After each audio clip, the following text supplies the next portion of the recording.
It's time for Twit This Week in Tech, an amazing episode. We're going to talk about Microsoft's big announcements, including the HoloLens with Harry McCracken. He's actually worn it. Christina Warren from Mashable and Steve Kovach from Business Insider. This Week in Tech is next. Netcasts you love. From people you trust. This is Twit. Bandwidth for This Week in Tech is provided by CacheFly at CacheFly.com. This is Twit, This Week in Tech, episode 494, recorded January 25th, 2015, The Musk Who Fell to Earth. This Week in Tech is brought to you by LDProducts.com, the ink and toner experts. Shop online at LDProducts.com for high-quality products at discount prices. For 10% off ink and toner cartridges plus free shipping, excluding OEM, go to LDProducts.com/twit and enter the offer code TWIT. And by Citrix GoToMeeting, the powerfully simple way to meet with coworkers and clients from the convenience of your computer, smartphone, or tablet. Share the same screen and see each other face-to-face with HD video conferencing. For a 30-day free trial, visit GoToMeeting.com today. And by Stamps.com. Use Stamps.com to buy and print real U.S. postage the instant you need it right from your desk. To get our special offer, go to Stamps.com now. Click the microphone and enter TWIT. That's Stamps.com. Use the offer code TWIT. And by Harry's. For guys who want a great shave experience for a fraction of what you're paying now, go to harrys.com. Get $5 off your first purchase by entering the code TWIT5 when you check out.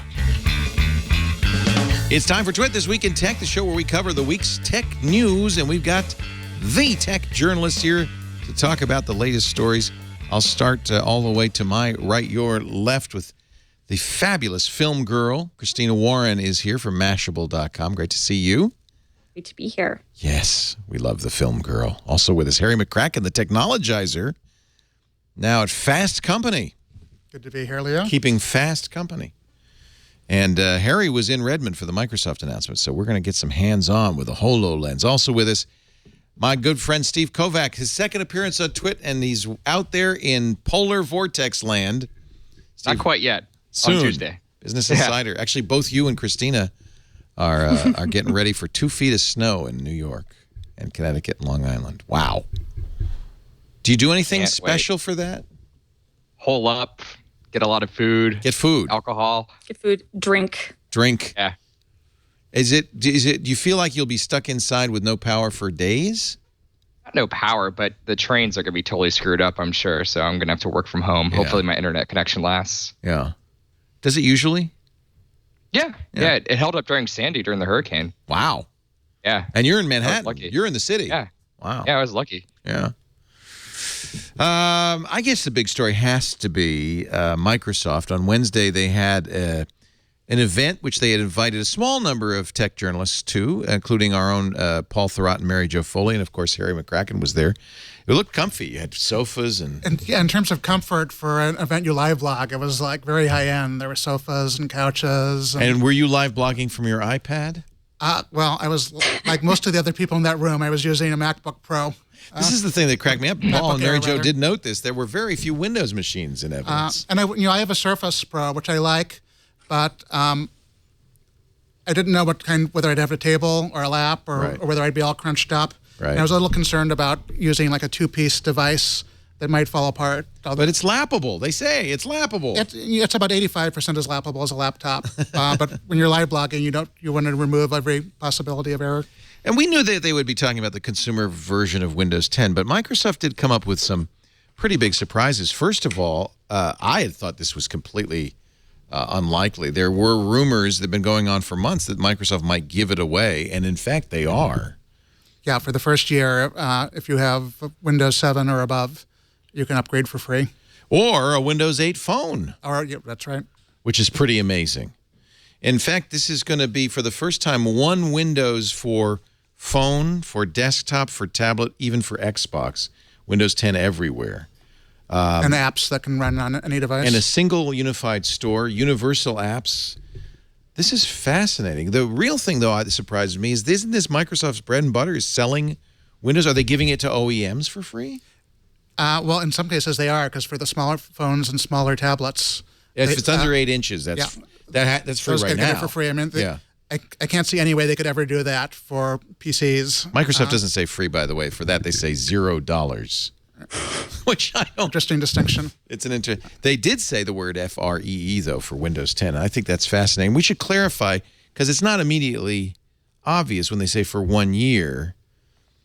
You're gonna, if you get it in that first year, it's yours. It's done. There's no subscription fee. There's no additional fees. You just have to do the job in the first year, and then you're set, and you qualify for support and everything. And who knows? Maybe in the second year they'll keep doing it. I doubt they'll stop. But it's obvious that their real goal is to get people moved to the new version as soon as possible. Why? What's the hurry? No one upgraded to 8. Oh, that. Yeah, most people are on 7 still. Exactly, and so they need 7. to get that. Forget 7. Almost half of all Windows users are on XP. I mean, it's been almost a decade and a half since it was kind of normal that you assumed that if you used Windows, you would upgrade to the next version, because that's when XP came out. And there was that long period when so many people were stuck on XP, which isn't entirely over yet. No, I get calls every day on the radio show from people who are using Windows XP. I did today.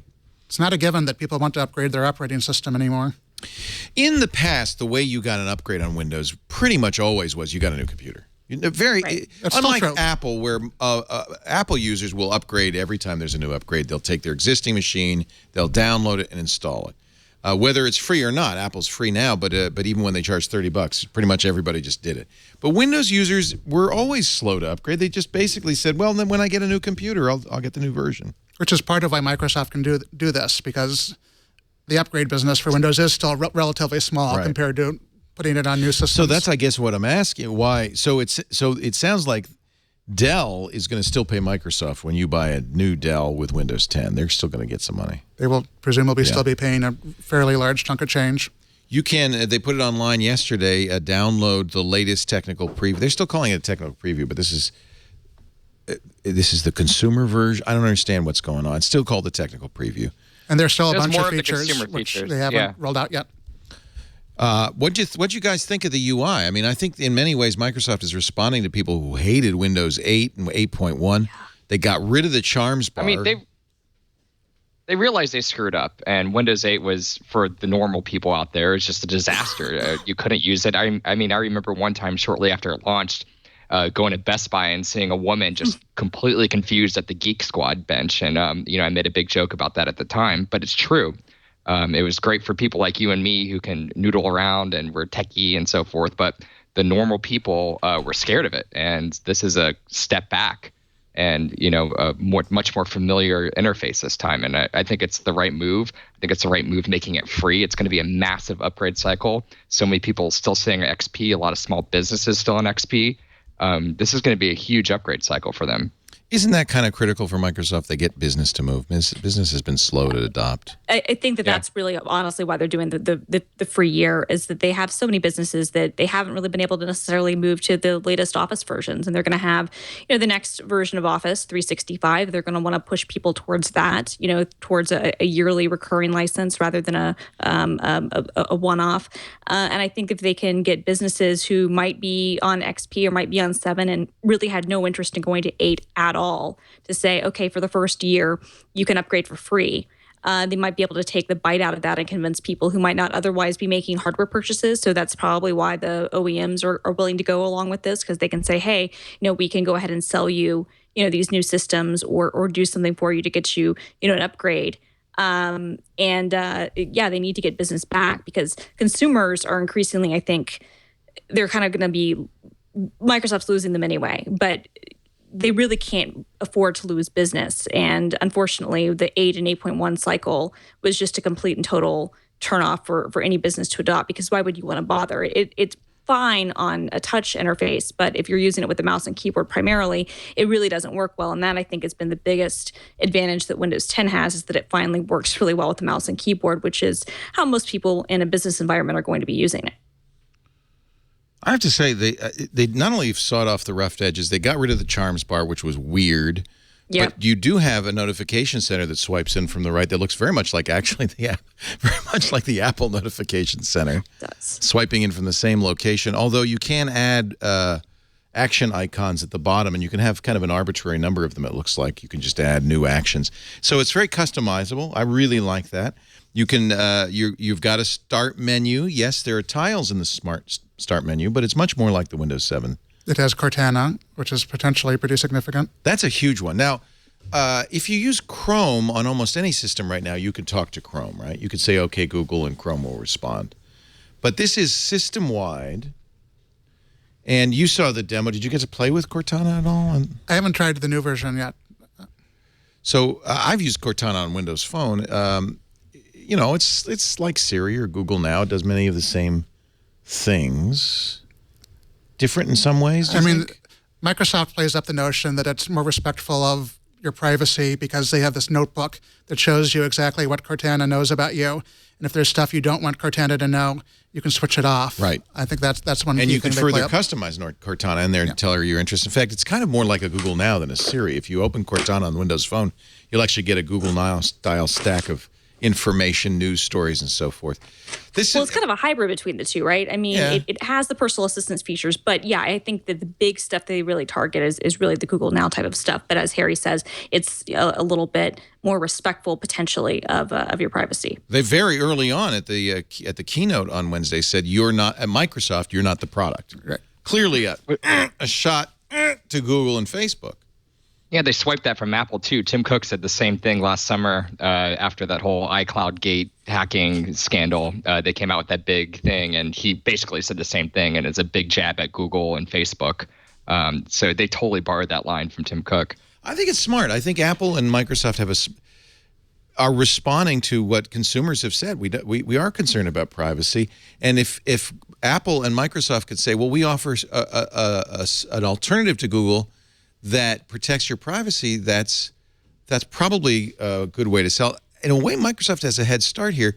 The problem with Apple doing a Google Now style thing is they don't know enough about you.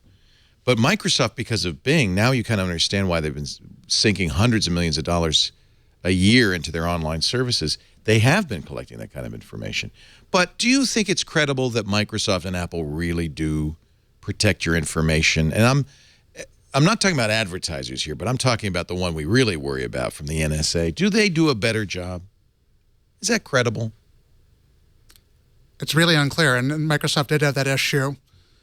Was it last year or the year before where there was somebody who was sending out their proprietary code, and they wanted to see who was doing that, and they went into their Microsoft email account. Oh, that was awful. Yeah. And they forgot about that. They later said, wait a minute, we shouldn't have done that. But and they said we're going to have an ombudsman in the future and blah, blah, blah. But really, if the NSA comes a-calling to any American corporation, especially if they come with what's called a national security letter, which can assert we want every bit of information, and you are required by federal law not to reveal that we've asked for it even. Microsoft's not going to say no. Well, the whole industry is pushing back way more than they ever did before the Snowden revelations. Right.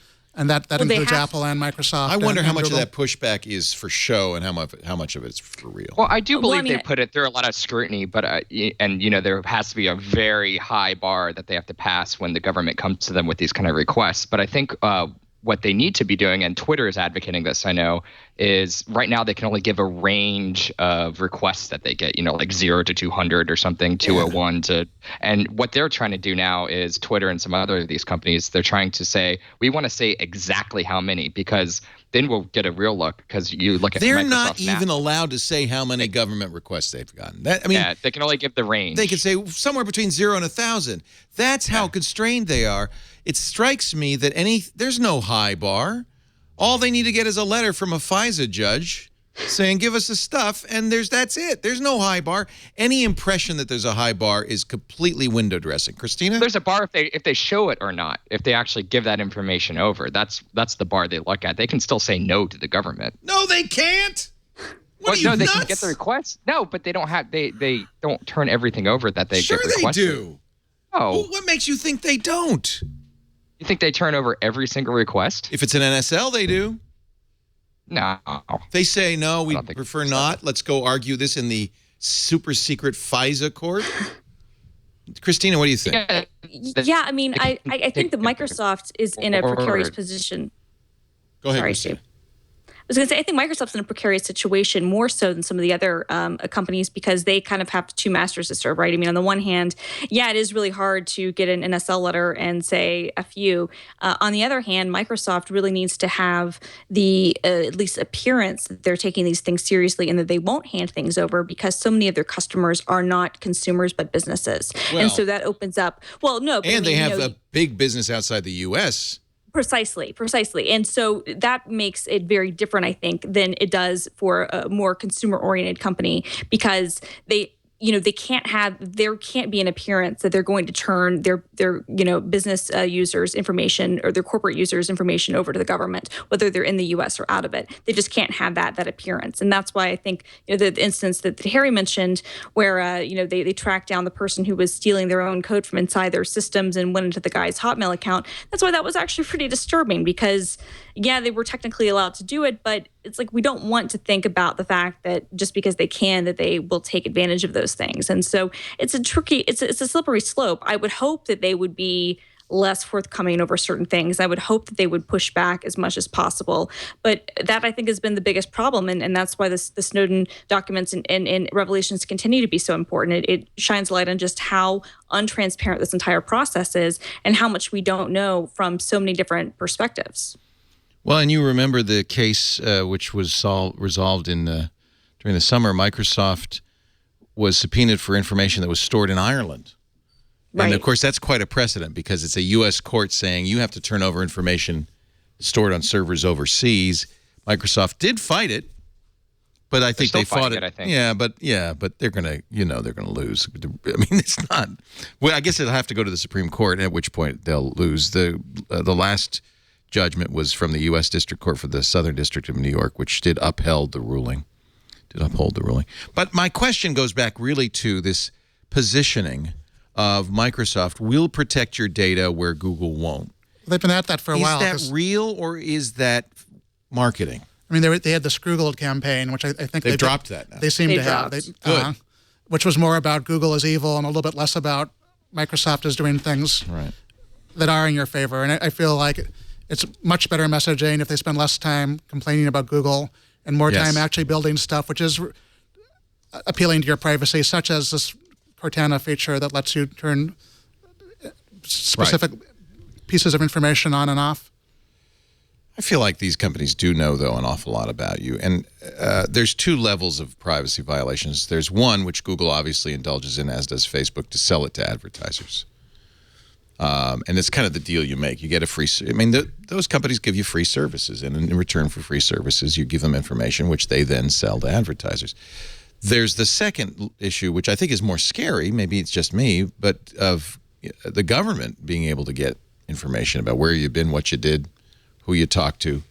Admittedly, that's in the name of a fight against terrorism, but it seems overarching, and it feels to me like U.S. tech companies would like to appear like they're fighting, but I don't feel that they can.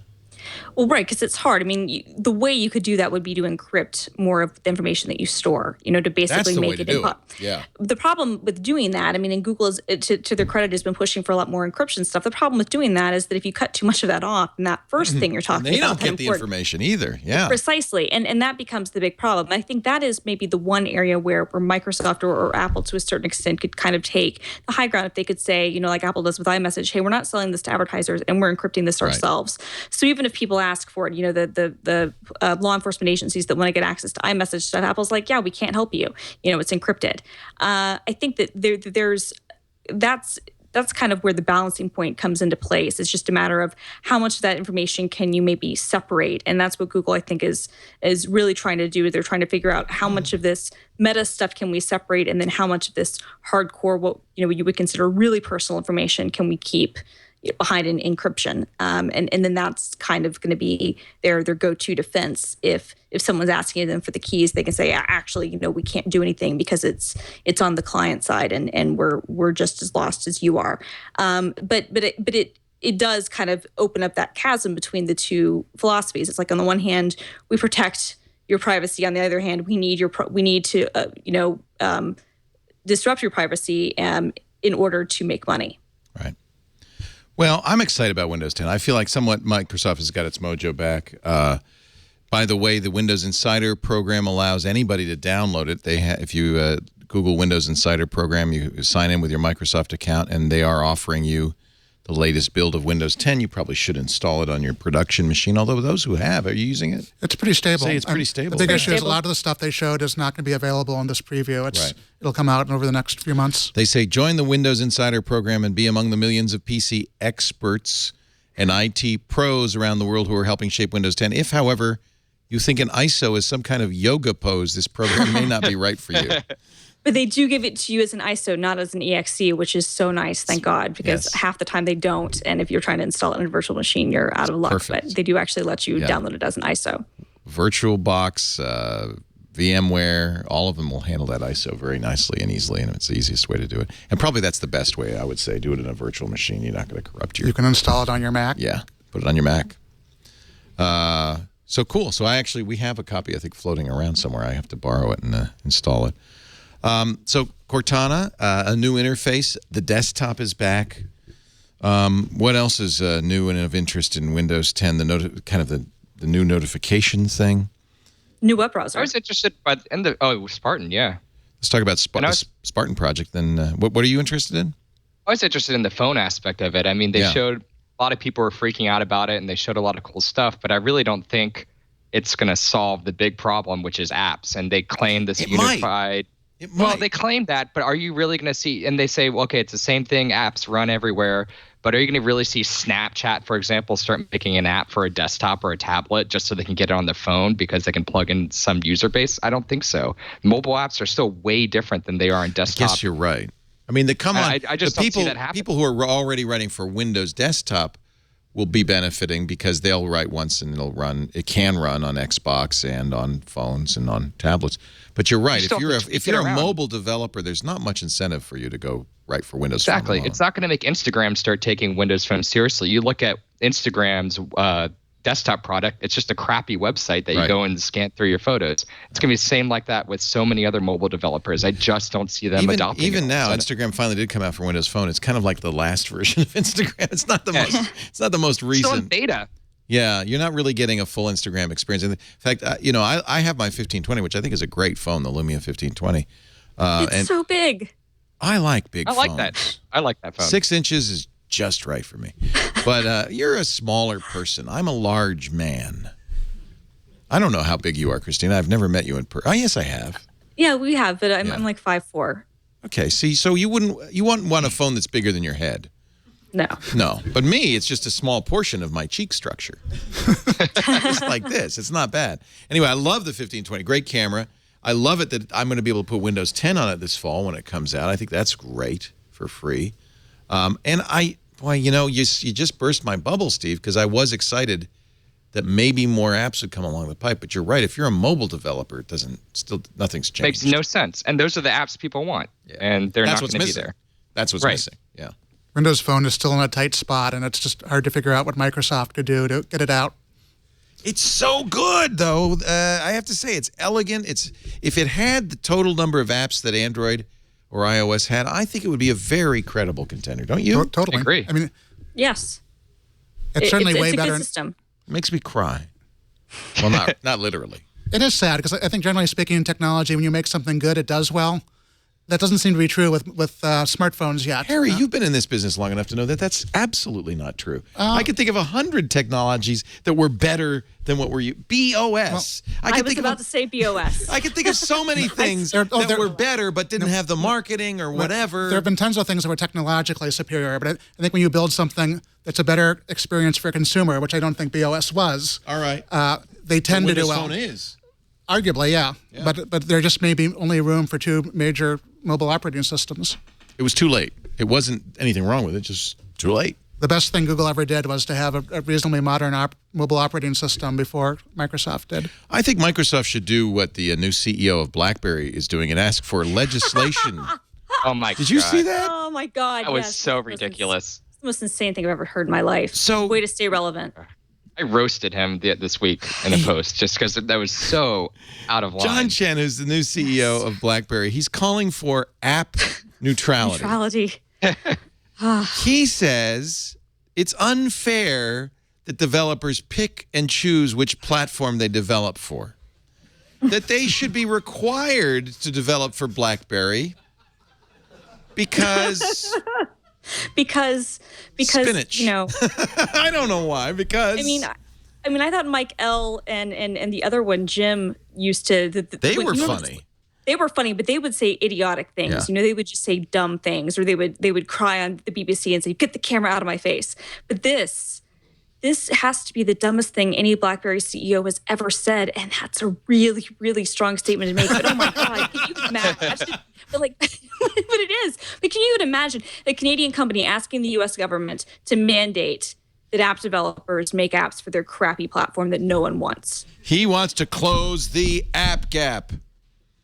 He says neutrality must be mandated at the application and content layer if we truly want a free, open, and non-discriminatory internet. And that is why I ask you, members of the United States Congress, to pass a law that everybody has to develop for BlackBerry. He says, we do it, BBM does it, we develop for everybody. I have to say, Windows, I'm sure somebody at Microsoft is saying, gosh, if we could only get Google to develop for Windows Phone, we'd be happy. Seriously. And by the way, BlackBerry, BBM for iOS is terrible. BBM for Android is terrible. So maybe don't talk up your cross-platform strategy when your apps still look like BlackBerry 10 versions of apps ported on the other operating system and barely work. He's just desperate. The poor guy. I think it's possible that his goal was not for anybody to take this seriously. The goal was just to get attention. Maybe, attention. Isn't there a better way to get attention than remind people that you still exist after the failed Samsung rumor by being like, yeah, and this is why no one should buy you, because you say insane things like this. Yeah. I mean, seriously, he made the guy that failed at buying 4 NHL teams seem like the sane BlackBerry CEO. Yeah. It's nuts to me. It did remind me of one thing, though, which I think is a shame, which is when Apple originally released FaceTime, Steve Jobs explained that they were going to open the standard so it could be on every device, and they never followed through with that. No. And it would be a better world if they had. Becky Worley, who was on Twit at the time, was at the Apple event and Steve Jobs was wandering through the demo booth, and she's got her camera phone out. Mr. Jobs, when are you going to make FaceTime open? She never got invited to another Apple event. He just moved. He said, no, I'm not talking about that. That was a great moment. Thank you, Becky Worley. All right, we're going to take a break. When we come back, more from the Microsoft Windows 10 announcement. They surprised everybody. Sure, Windows 10. And then, oh, by the way, the new future of user interface. How about this? Pretty impressive. We'll talk about HoloLens in just a second. Got a brand new sponsor for our show this week. It's LD Products, the ink and toner experts.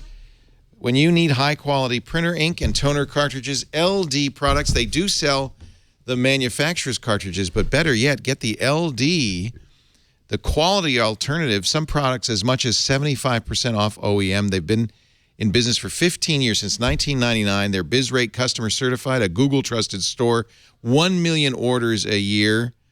And you can talk to a real person to figure out what kind of toner or ink you need.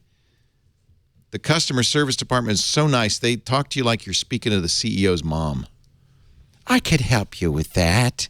7 days a week from their U.S.-based call center. All their products risk-free with a 2-year, 100% customer satisfaction guarantee. So if you've been thinking, maybe I should save, you know the deal. The printer manufacturers give away the printer, and then they get you on the ink. Well, if you want to save a little money, if you don't want to have to play that game, this is a great, and if you're nervous at all, with that 100% customer satisfaction guarantee for 2 years, you don't ever have to worry. Buying LD brand cartridges helps the environment. It keeps oils, plastics, wastes out of our landfill. They operate from a platinum LEED, a LEED certified building in Long Beach. These guys really care about the environment. A 110,000 square foot platinum LEED certified building in Long Beach. Wow. That's where their call center, their warehouse, and the headquarters are. LD Products, your printer needs are covered. Remanufactured, compatible brand name products. To get 10% off ink and toner plus free shipping, excluding OEM, go to ldproducts.com/twit and enter the offer code TWIT. Find out what kind of cartridges you need. We've been using them. We've been using this instead of the HP laser toner and very happy with it. 10% off ldproducts.com/twit. And don't forget to use the offer code TWIT. We thank them for their support. So you got to, I know when we were watching the press conference and they bring out the HoloLens, which look like wraparound sunglasses all the way around your head. At first I thought, oh, yeah, this is so they get a lot of attention. This is like announcing the Surface table. This is good. This is because USA Today will lead with this. But this isn't a serious product. But then as I'm watching, and then I'm talking to people like Paul and Mary Jo and Harry who actually use it, what did you think? Well, a couple of disclaimers, one of which is we didn't get to try the thing they showed on stage, the wraparound. We tried the development version, which essentially is sort of a harness that goes on your head. It has a backpack. And then you have a big box that you wore around your neck. Yeah. And a lot of the coolness looked like it was in the industrial design of the final version. Also, I wear glasses, I have progressive lenses, and I have a really wide head. So when I wore the harness, they would like jam my glasses like this, and it looked blurry to me. But then I asked the folks in my little group of journalists who don't wear glasses, and they said it looked razor sharp. Paul and Mary Jo were blown away. They said it looks better than in the video. And I was pretty close to blown away, even with the issues I had. It really is pretty amazing, especially the demo they had that was based on Minecraft, where there are little buildings sitting around the conference room where they did the demo, and you can use explosives to blow up the coffee table in the conference room. Minecraft alone sells it to me. Yeah. You now understand why Microsoft bought Minecraft. So this is not like Oculus Rift. No, it's hybrid because you can still see the room around what they call augmented reality instead of virtual reality. It's not like Google Glass, and it's not like Rift, even though some of the technologies are similar. Yeah, some people thought, oh, this is just a better Google Glass. Google Glass is not this. It's a screen above your eyebrow that you look at. This, you're looking through the lenses, and you're seeing a virtual world superimposed on it. And you're probably not out and about interacting with other human beings when you're using this. No, in fact, I'm guessing that battery life is not going to be an issue because you'll be connected to a laptop or a computer much of the time, I would guess. Maybe, although I mean, one of the big deals about it is there's an entire Windows 10 computer in this wraparound thing, so you don't need to be connected. Wow. That was a good example. They show this really briefly in the video, but Mary Jo said she really liked this idea. Repairs. So you've got the visor on and you're saying, I need to fix my plumbing. You can have an expert. You can have superimposed on the thing you're fixing directions. One of the demos involved installing a light switch, which I did. And she did it. And there was a Skype call where you had somebody stepping you through it, and he was able to write on an overlay on top of the light switch to show you what was what. Very cool. They also mentioned that NASA scientists at JPL are walking on Mars to help direct the Curiosity rover. They're doing this right now. We saw that demo too. So this would be virtual reality in the sense that you're not seeing any of the real world. Some of it was kind of hybrid because you could see augmented reality. Your desktop PC. Well, it is, but when you're on Mars, you're not seeing the world. Your vision of the world is blocked by Mars. And the demo we saw, it was sort of 80% blocked by Mars and 20% visible, and part of it involved still using a desktop PC. One of the things I like about this, the thing that makes me nervous when I put on Oculus Rift is maybe I'm abnormally paranoid, but somebody could just come up behind me and hit me in the head. Because you can't see anything. You're really vulnerable, right? When you're wearing virtual reality headsets. But this, you're seeing the world. And this is just superimposing a user interface or a model or Minecraft on the world or just a big screen TV. I feel like this could be the future of UI. And this is the same thing that that company Magic Leap that Google mysteriously has dumped $500 million into, and Sundar Pichai's on the board. If you look at their patents, it's almost exactly like what we saw from Microsoft. Right. This is going to be very similar. A lot of people are betting this augmented. The virtual reality thing, Oculus, is quite different than that. That's more for gaming and entertainment. This is a computing platform. This is a real thing. That can potentially replace desktops and mobile devices and so forth. That's pretty exciting, and that we got to really see it for the first time, and we saw it from Microsoft of all companies. And they managed to keep it secret until 6 years. As many as 1,000 people knew about it. They had different project code names. given to different groups, because if there were a leak, then they would know which group leaked it, but it didn't leak.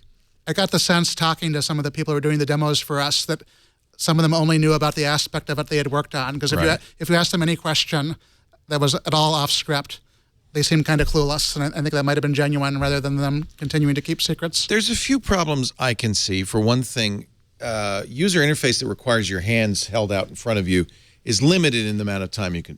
That's tiring. But I feel like this is the first new user interface I've seen in years that really has some promise. You know, we've seen a lot of things.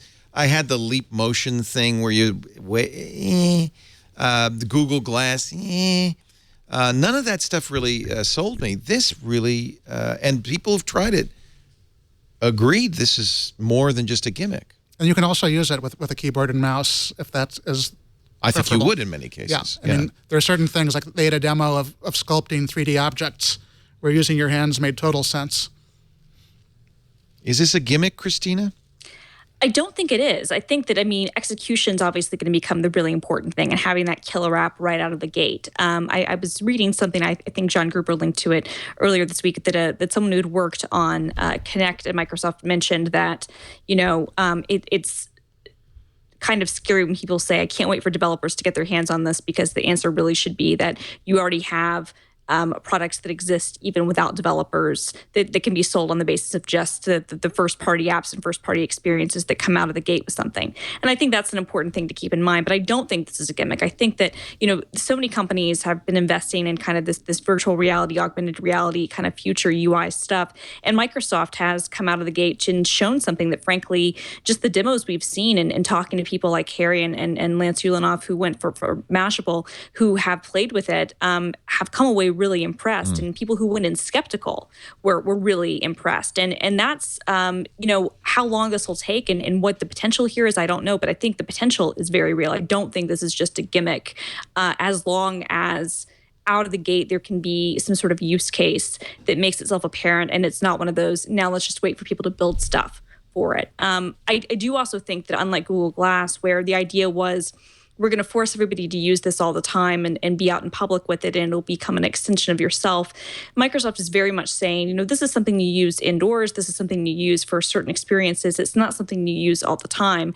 And then maybe down the line, the goal might be, well, eventually this becomes something that you want to have at all times. But it's not as if they're selling this as part of a, your lifestyle has to be revolving around these ugly glasses. In fact, at no point in any of the demos or videos do they show anybody outside the house, right? No, exactly. And I think that putting it in those contexts and putting it in those, this is why you're using this. This is why this will make things better, really gives rationale for why you're putting this thing on your face to begin with, versus just, I'm going to walk around with this on and everybody's going to love me or think that I'm a total douchebag. I think it makes it a lot easier to potentially adopt something if you can see it as a segmented part of your life. But imagine that in your motorcycle helmet. Somebody's saying Feld is saying in the chat room. Imagine it. Unlike the Oculus Rift, you could drive with these on and get valuable information in your surroundings. But I think you're quoting the John Gruber piece. That's Peter Molyneux, who was former Microsoft executive, not there anymore. But he does raise an important point. It's great to look at this stuff, but you've got to get somebody to develop software that works like this, and that is nothing we've seen before. This is all from scratch. And it's kind of incumbent on Microsoft to do that, because one of the issues with Windows 8 was they put out an all-new computing experience and then failed to build anything themselves that was all that compelling. We still don't have the full-blown version of Windows of Microsoft Office for this experience. They actually did show that at this event, the touch first Office. Years after Windows 8 shipped. Right. So I think after the iPad version, a year after the iPad version. Right. So I think on day one, when this thing is available, there have to be some Microsoft applications for it, which are really compelling. I bet you, and I think it would be sufficient, knowing quite a few 12-year-olds, that if they did Minecraft, they'd be done. They would sell a lot of these. All right, how many of you guys, Minecraft, if you could do this, you put on the thing and the Minecraft, instead of going like this with your hammer hand, You could draw, and you could if you look at this picture on the HoloLens microsite, if you go up to that fireplace and look through, there's another room. That's so cool. That you're looking into. You can look through a table. If you bend down and look through the windows of these houses, so cool. There's things in there. Now Microsoft buying Minecraft makes a lot of sense, frankly. I mean, I think if you could do Minecraft, if you could do AutoCAD, and if you could maybe do something with I think Skype, that might be enough, at least for an early product. Too bad more 12-year-olds don't have $1,000 to pay for a HoloLens. But if they did, I think. Mommy and Daddy do, though. Mommy and Daddy. Exactly. All you have to do is tell Daddy there's bikini-rich content. Tell Mommy. We'll have to think of what you tell Mommy to get her excited. But bikini-rich content. Come on, let's be equal opportunity. Okay, Mommy likes that too. Mommy likes men in bikinis too. Ryan Gosling is in there somewhere. Look around. But I feel like you're right. Minecraft is not enough in the sense that the constituency for Minecraft probably this has got to cost $1,000, right? Google Glass was $1,500, right? At least $1,000. But I think about myself, I would pay $1,000 for this. I think Glass was expensive as it was, partially to discourage everybody from super early adopters from buying it. I would spend $1,000 for this. I would. One thing that Microsoft really didn't talk about, one of the many things they didn't talk about, was really how the technology works, and in terms of you can see there are some cameras in there. This is from the Kinect division, right? So there's some Kinect stuff in there. The guy behind this was also the guy behind Kinect. Yeah, Alex. Alex Kipman. Okay, so what do you think, Steve? Are you going to get in line?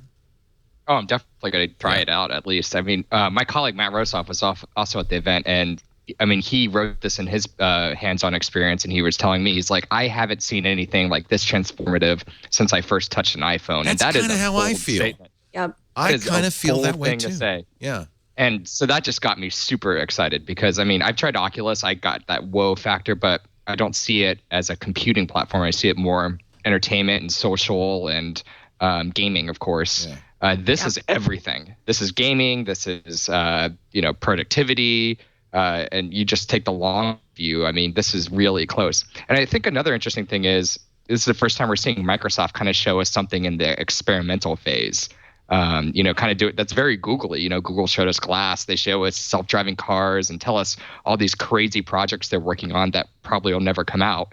And to see Microsoft do that's really interesting. And like other companies like Apple, they never show their hand. And you got to bet that they have something similar in their R&D labs right now. But if we ever do see it, we're not going to see it until it's 100% finished. There's a price, there are apps and software, and it's perfectly polished. So it's kind of cool to see Microsoft get a little messy with this thing.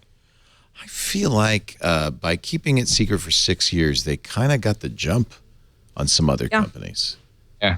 Oh, I think they totally got the jump. And I think what's really impressive is that, and I don't know what your perspective was, Harry, but talking with Lance on Wednesday after the event, he said, the experience felt really, really solid and a lot more finished than he would have expected. The hardware itself was still very much in the prototype phase, which is to be expected, and that didn't feel complete. But the experience, the software, seemed solid. And that's encouraging to me because that's what's going to make or break this will be how well the software works. Because if, it's great that they were able to get these demos off for journalists.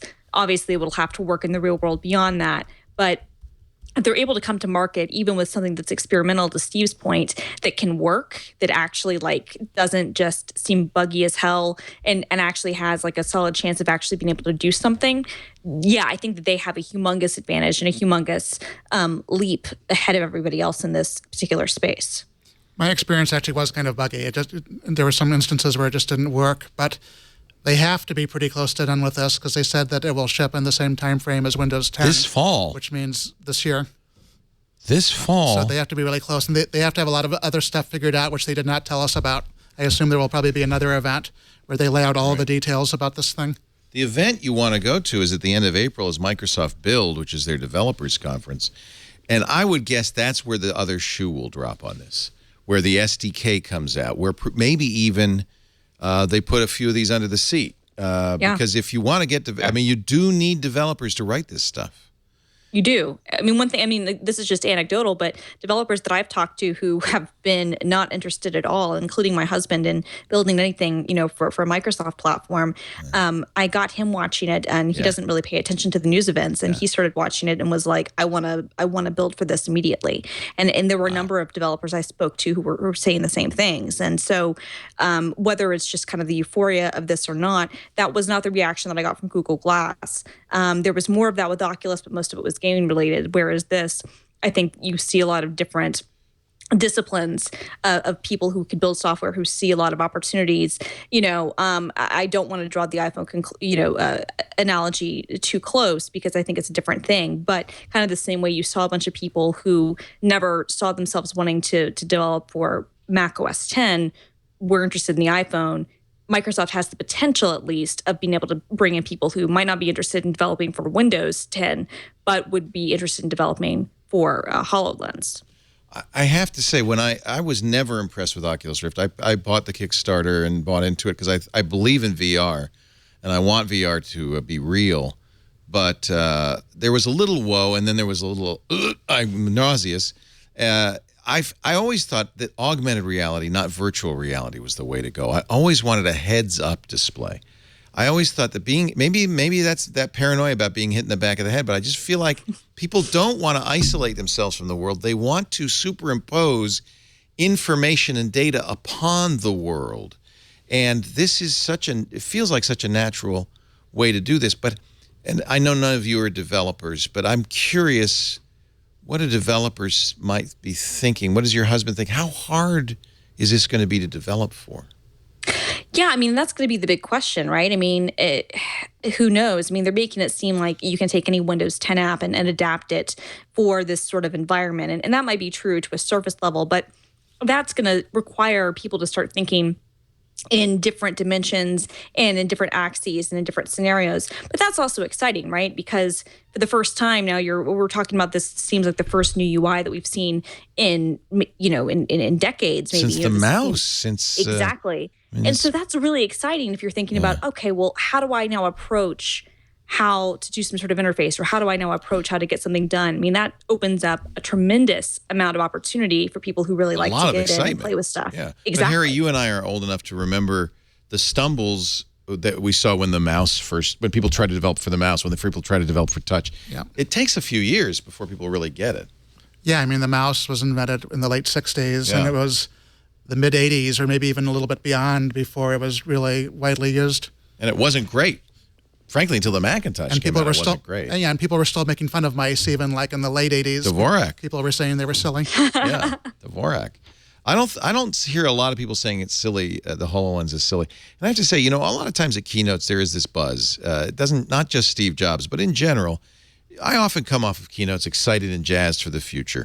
And so I'm really trying to parse this and think, is this just a little bit of reality distortion field, or is this genuinely something people will develop for that will be genuinely useful? And I do feel like when people like Lance Ulanoff say that, when people like Harry say it, that there's something here, and my gut is this is something very exciting. This is as the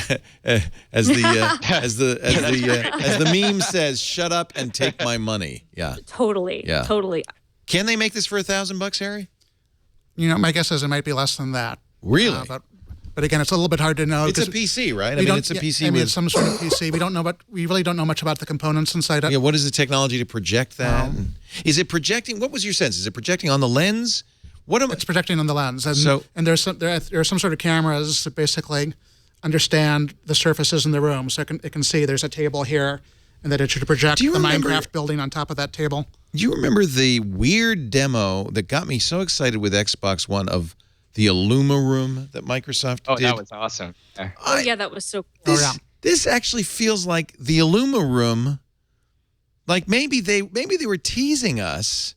The idea was you'd be watching your Xbox and you would have a little device projecting whatever was on the screen out into the room, so it kind of was they call it peripheral projected illusions. I'm wondering if this was Microsoft going, you like this? Wouldn't it be cool if it were like more vivid and self-contained and real? Because feels like the Illuma room a little bit, only better. That was way better. Way better. Yeah, that's because you're not. I mean, so it's projecting it now. When you're not projected, are you looking through sunglasses? How dark are those lenses? They do seem to kind of impact how bright the stuff around you is. Darker. It looked a little bit dim. Yeah.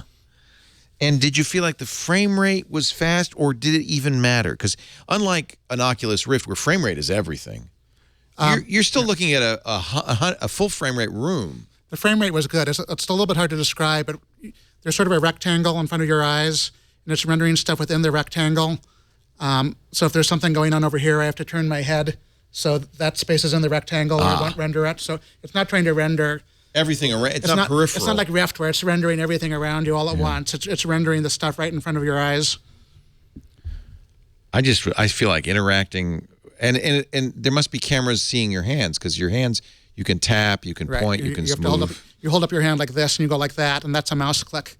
And you have to be pretty precise about it. Okay, so here's one negative, because anybody who's ever used Kinect with Xbox and this whole thing where you go, it doesn't. You're like, where am I? It's so frustrating. But it also has voice input, which seemed to work pretty well. Okay, all right.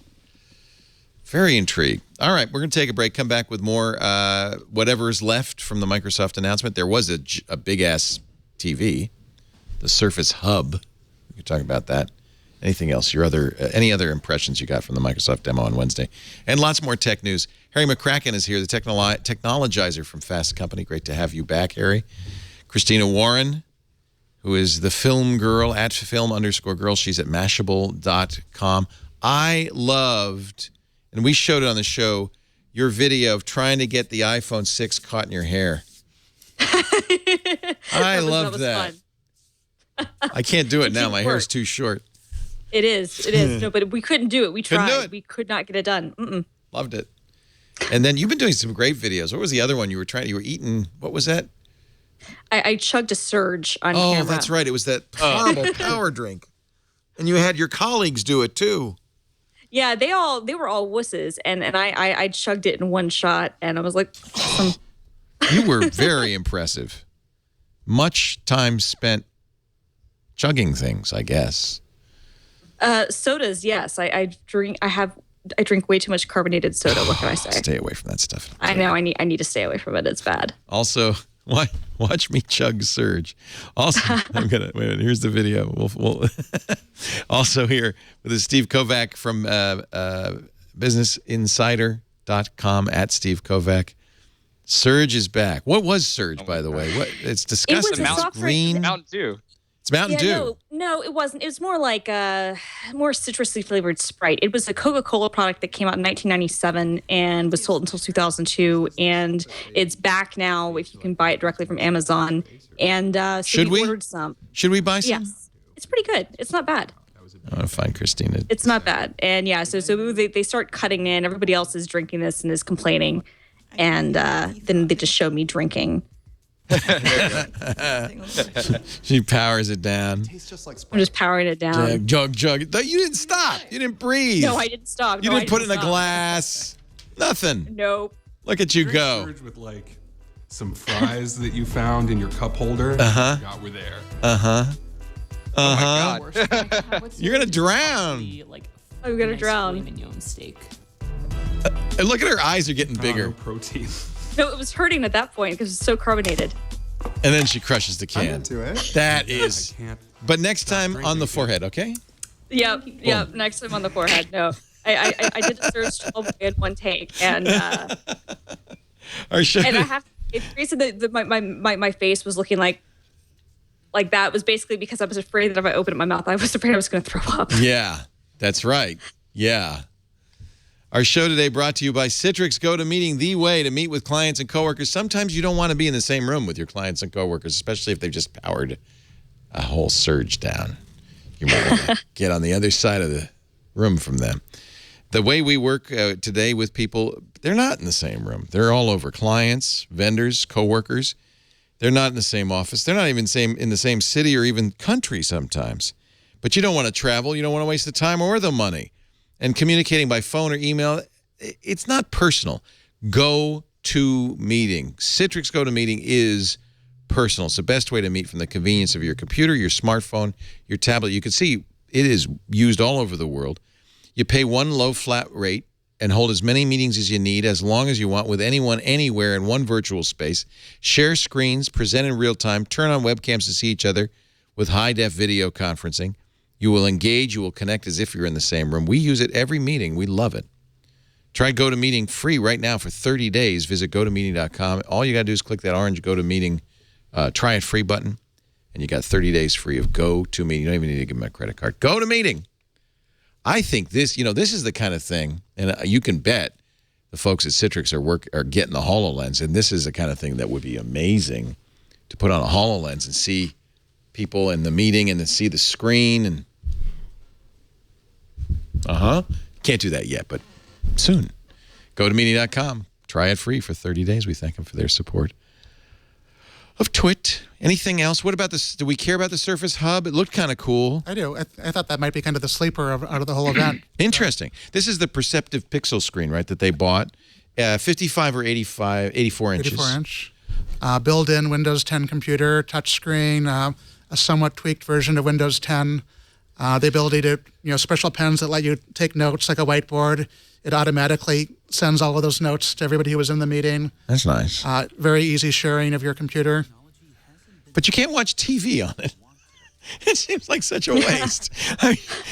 Does it have Netflix is the question. I was going to say, if it has Netflix, then maybe I'm okay with it. It doesn't. You can't watch TV on it. It's a total office productivity thing. Yeah. You don't want people watching Netflix on you. But, must have an HDMI port you can connect. We watch Netflix in our office. Yeah. What do you watch? I don't know. IT like Crowd? Bob's Burgers. Bob's IT Crowd. Burgers. You love Bob's Burgers. I love Bob's. I'm going to see it live. They're doing a live show with the cast. And I missed out. Are they going to let you sit in? You should sit in as Louise. Oh, that would be so good. Wear your hat. Shaw will be there. I will wear my hat. I missed out on getting New York tickets, but we're going to be actually taking the train to Washington, D.C. because I want to go that badly. Insane. I know. Actually, I know quite a few people who would do a live Bob's Burgers.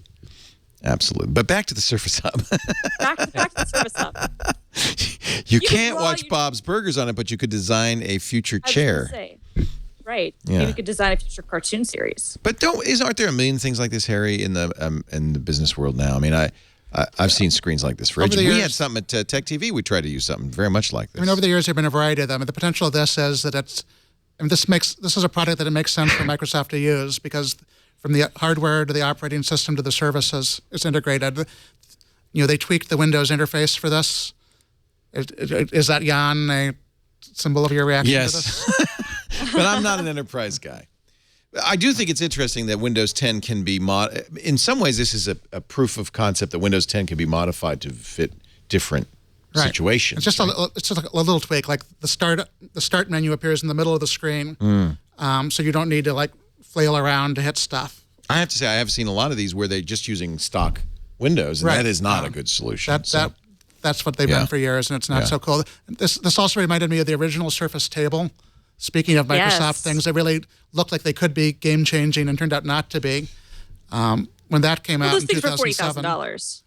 Yeah. Well, this is not cheap. No, this won't be cheap either. How much is the hub? I mean, they haven't said yet. But the Perceptive Pixel versions of these, which did not have built-in computers, were not cheap. Yeah. Isn't that what Shepard Smith's using with the big... Oh, those giant iPads. Yes. Yeah. That weird thing that... I'll see if I can find the picture of it. It looks like he's got little gnomes working on iPads. I don't know. All I can find is Gawker articles about Shepard Smith now. Man, one scandal and you're over. There he is.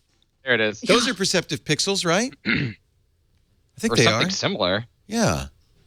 What's funny is the UI is not shrunk down. I mean, it's not. Exactly. I mean, it's like weird. It's like big. The software on this looked pretty natural. This is better. Yeah, it looks the like hub is better than this. So we got to replace these with. It really does look like they shrunk the people. They really didn't. People with giant iPads. The gnomes on iPads. I think we have a show name. Yeah. Gnomes on iPads. You mentioned Spartan. We didn't talk about this. I'm not clear at exactly how different this is. It's still using the same engine that Internet Explorer is, the Trident rendering engine. So it won't be under the hood any different than Internet Explorer. So we're talking just about a new UI. And a new brand. And a new name, more importantly, because IE, really, frankly, isn't the quality brand it used to be. To their detriment. I mean, I think that actually IE11 is a pretty good browser, and that people who have used it, and I have, it conforms to standards pretty well. The problem is that a lot of developers don't want to bother with IE. A lot of users don't want to bother. You say IE, they think IE6, IE7. Right. And so maybe it is best to do a scorched earth thing and come out with something new and let people know, hey, actually what we've been working on all this time is really good. I think this will be a big deal, but they didn't. I mean, it's not part of the preview, and they didn't really give us much information about it. But, the first time Microsoft has introduced a browser not called Internet Explorer, that's a pretty big deal. Although this is the code name, Spartan. They say the code name, that's true. They have not officially announced what this thing will be called. I don't see them naming it Spartan. That conjures up a half-naked man with a beard. I don't think... It does. Or Halo. It does. Halo. Yeah, they have been. I mean, Cortana's from Halo. Spartan's from Halo. Sense. But I don't think Spartan, I don't think that's... But maybe call it Halo. No. That would be cool. I kind of like that. Master Chief? Yeah, anyway, I mean, it's a whole rebranding thing. And, like we already said, IE just has this terrible, reputation now, no matter how good it might be. And also, in Windows 8 and 8.1, it's confusing. You have two Internet Explorers, one for the desktop mode and one for touch. That's got to go. That's terrible. That's got to go. Yeah, that's awful. And, based on the demo that we got earlier this week, it doesn't really do much. What you can doodle on it, like Sketch or something, and it syncs with Cortana. Other than that, it's just a browser. I really think it's just a branding thing and saying, we're moving beyond the flubby hot, IE, kind of like they did with Hotmail when they made it into Outlook. So that's all it is. It's they just should call it the Covenant. Yeah, Knox Harrington's that'd be cool. idea. Call it. Someone in the chat said, call it Mosaic, which I'm sorry, that's funny. That's funny. That is pretty funny. Actually, I think Microsoft owns that trade name. Didn't they buy Mosaic? I think they do. I think they did, actually, because they bought the whole IE Mosaic is based team. on Mosaic technology. Yeah, they bought it. Yes, so it was. they probably own the name. It's Mosaic. It's a good name. It's a traditional, kind of a traditional name. That'd be interesting. Microsoft not traditionally great with naming. HoloLens is probably, that name is probably the worst thing about the product. So bad. It sounds like T.S. Eliot's The Hollow Men. It sounds like something's wrong. And then they keep saying holographic. That's not holographic. No. It's not a hologram. It's not a hologram. Holograms involve lasers. There's no lasers, although that would be cool. Can I get a head-mounted laser with my HoloLens? Now, how much would you pay? Yeah, they keep calling it a hologram, and a hologram is something you don't need goggles to see a hologram. Holograms are visible with the naked eye, and that's not what this is. Right. Don't ruin our fun, Steve. I look forward to having the Jim and the Holograms theme song play every single time I get my HoloLens. That's all I want. HoloLens. Showtime synergy. They also keep coming up with names that they get sued over, like SkyDrive. Metro. They put a lot of energy into these naming, and then somebody comes along and says, oh, no, we're a department store in Germany. You can't use it. And it's like, oh, okay. Are we excited about Mobile World Congress? It's coming up next month. We're about a month away from Mobile World Congress in Barcelona. We're excited about Barcelona. Yeah. I'm excited about that. You going to go? You get to go? I'll be there. Mike Elgin is going to be there from our team, and we're going to send a camera crew. So we will have live coverage. Well, it won't be live because it's 9 hours later, and we're in California. So it's going to be like we'll have coverage at the end of the day in our morning broadcast. Do you get to go, Christina?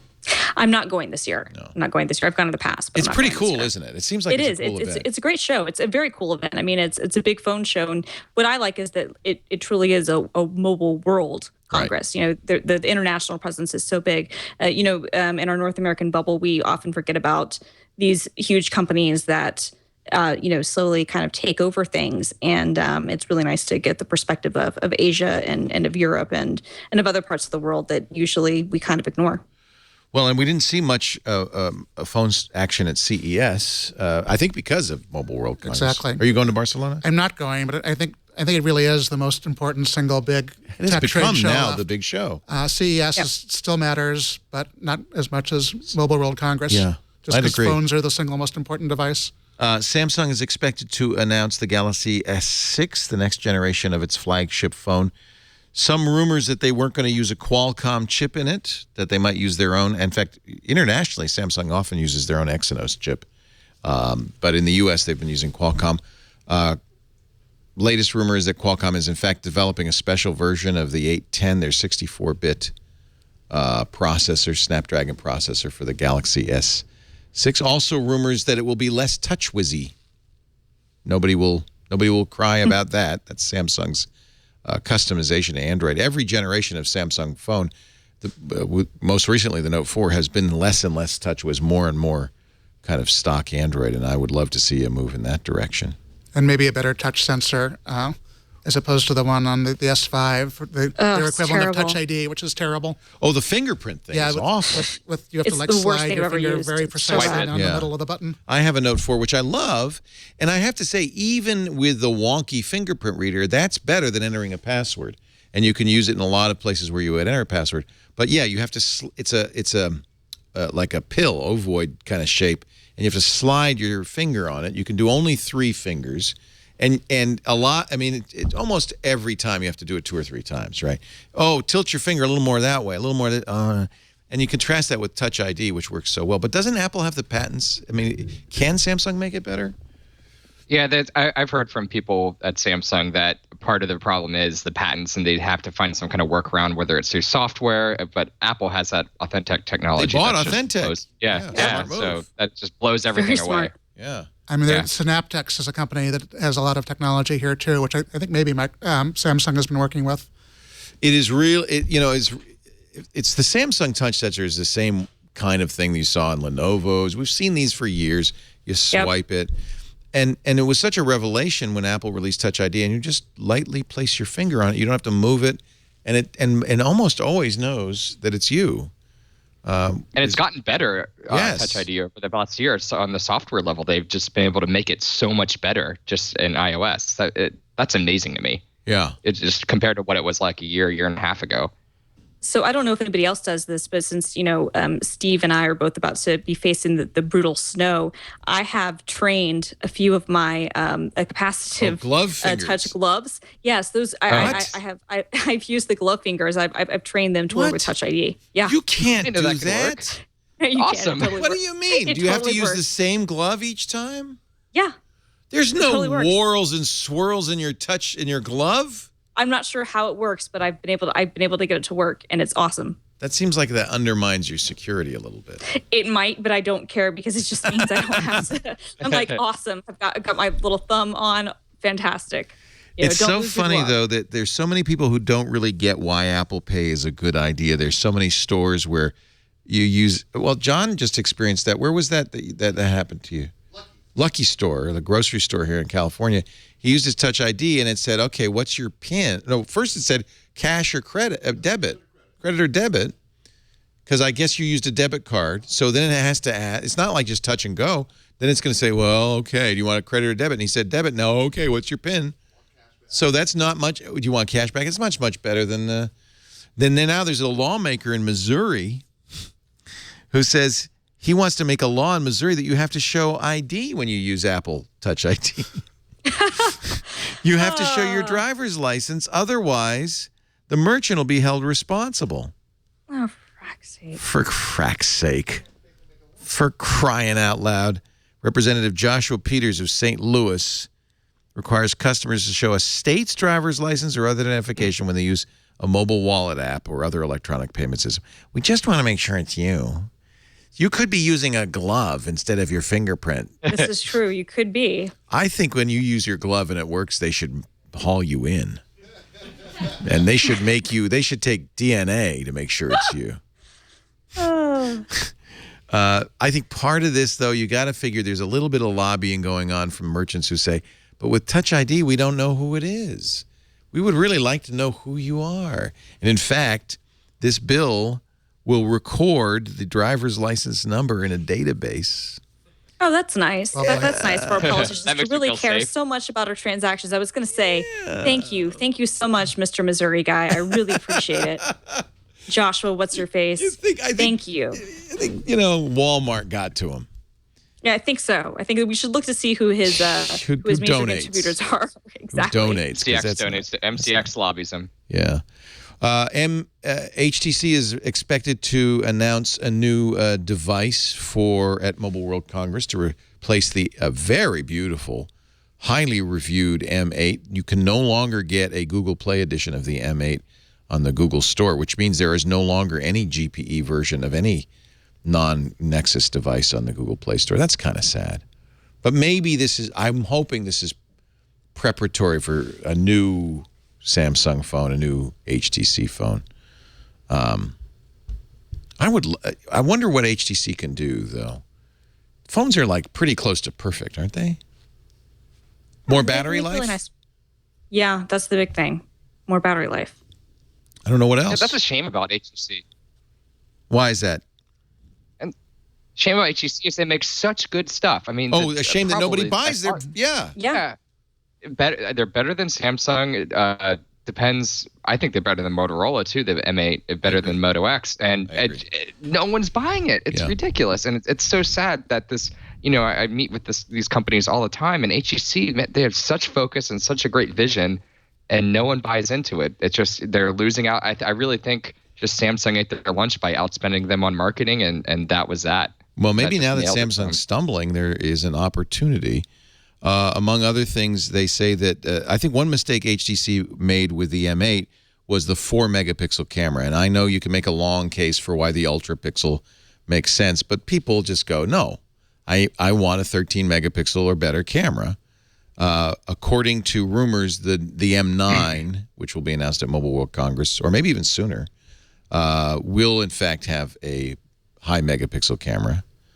I think the rumor I heard was 13. I don't know.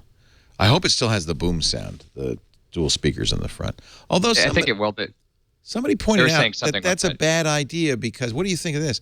Because front-firing speakers are not going to have any bass because the back-firing speakers, you can get some more resonance off the table or the background. And so you disagree. Chris, our intern, who likes his HTC One, which he no longer has because it broke, but he went like that. No? You disagree? John's also crazy. John thinks Chris is crazy. We got an epidemic of people going with their fingers around their head like that. I'd be very interested to see what they do with the M9, actually. I think they've got great designers there. Are they hanging on by a thread? Steve, are you worried? They were profitable last quarter, barely. They got back in the black. Good. But, I mean, a big part of their strategy this year, and I met with them at CS, and they told me this all on the record and so forth. But they're going to make an Internet of Things play. They talked a lot about Nest, which I thought was interesting, and they thought Nest was an interesting company because they make a few products really well, and they want to do that. So they're going to have some sort of appliance later this year, and I think that's part of a bigger play. But another thing, I want. A better camera. Oh, then I have more that of those Re cameras. I kind of like the Re. You know what they did that made the Re? The Re is dopey because it's not as good as your smartphone camera. It looks like a periscope. Oh. It's very wide angle and there's distortion and the videos are. You got a smartphone. You don't really need a Re. But you know what they did that was really smart that I love? You can press the button and stream directly to YouTube Live with a Re. Oh, that's cool. That they just added that and actually bought a Re because of that. Like I'm going to be some YouTube vlogger. Nobody wants to see me chugging anything, but I'll show you the video because wow, look, 260 views. I've been doing this in meetings and stuff. This is streamed live directly from the Re. Listen to the audio though; it's pretty good. I've been shooting all week long at meetings and so forth. The idea that I can stream just that easily to YouTube, that was really easy. Live, you press a button and it just streams. Very, intriguing. So you got to be careful you don't take it in the bathroom or something. But I mean, this wasn't the most compelling stuff I ever did, but I streamed the engineering meeting. And I don't, I should check and see. But you're right. Because look at these guys. They just look bored. You made it can't have one inch. Oh, they're bored. Okay, maybe it's not such a good idea. I thought it was a good idea. Let's take a break. We're going to talk about Uber. They're at it again. Verizon's tracking cookies. and a whole lot more. Box went public. Big IPO, which seems odd to me because if I were in that business, I would think that my days were numbered, but maybe not. Stamps.com, folks. Let's talk about it. This is a great product for anybody who does shipping or uses the U.S. mail for invoices, for brochures. The last thing you want when you ship something is a bunch of stamps on there, and then there's not enough, or you put too many so that there's not enough. Stamps.com just makes it all so much more professional. You never go to the post office. You use your computer, your printer to buy and print official U.S. postage for any letter, any package. Then you just hand it over to the mailman or drop it in a mailbox, and that's it. That's why 500,000 small businesses use. That's why we use Stamps.com. You can print right on the envelope. It just looks better. It's easier for you. You get discounts you can't even get at the post office. A discounted package insurance in one click of the mouse. You don't have to handwrite forms. That's also kind of amateurish looking, right? It will print out certified mail, return receipt, international customs forms, automatically filling it out from the web. If you're an Etsy seller, an Amazon seller, an eBay seller, this is so good for you. Stamps.com. I am just a huge fan, and that's why we've arranged a really great deal, a no-risk trial offer for you.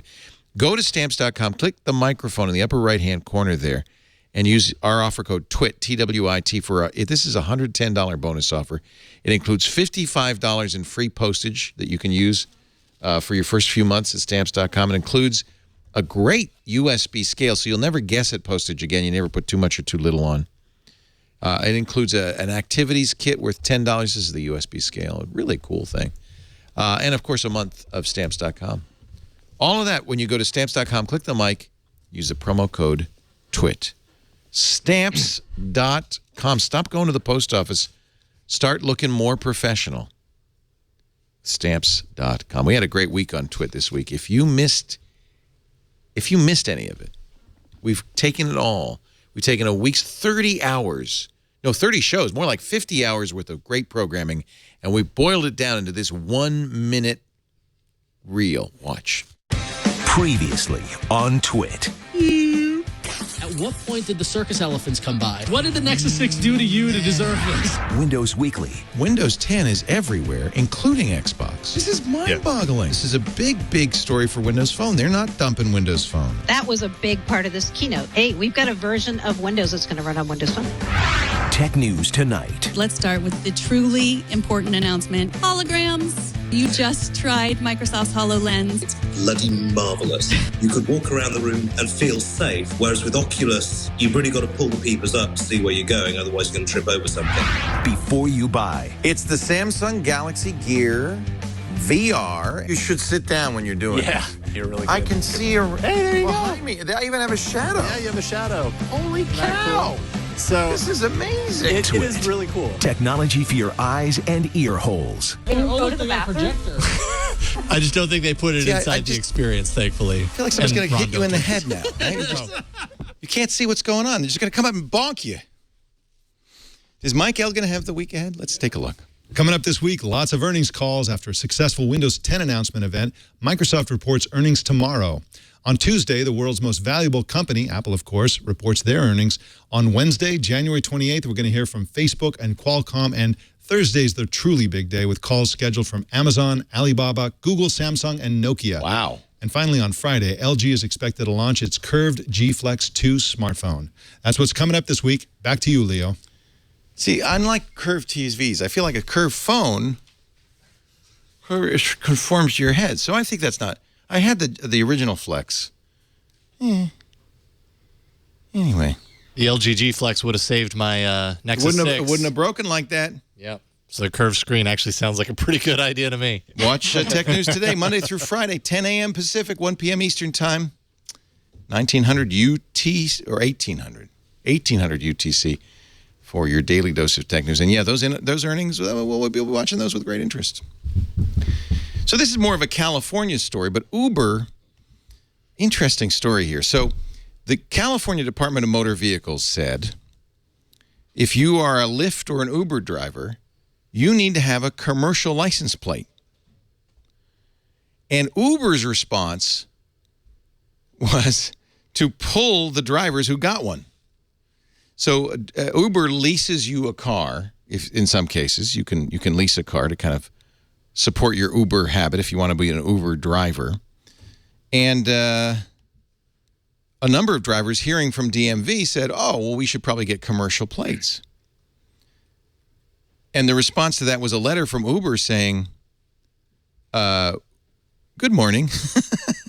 We're showing your vehicle registration is actually a commercial vehicle registration. We will need you to contact the DMV and have it be a personal registration. Well, you can't drive an Uber X, and until you do, you're out of business." One Southern California auto dealer who sold many cars through Uber's finance program insisted each time, knowing the DMV rules, on registering them as commercial vehicles. Roughly a dozen Uber X drivers called the dealership in a panic because they'd been suspended by Uber.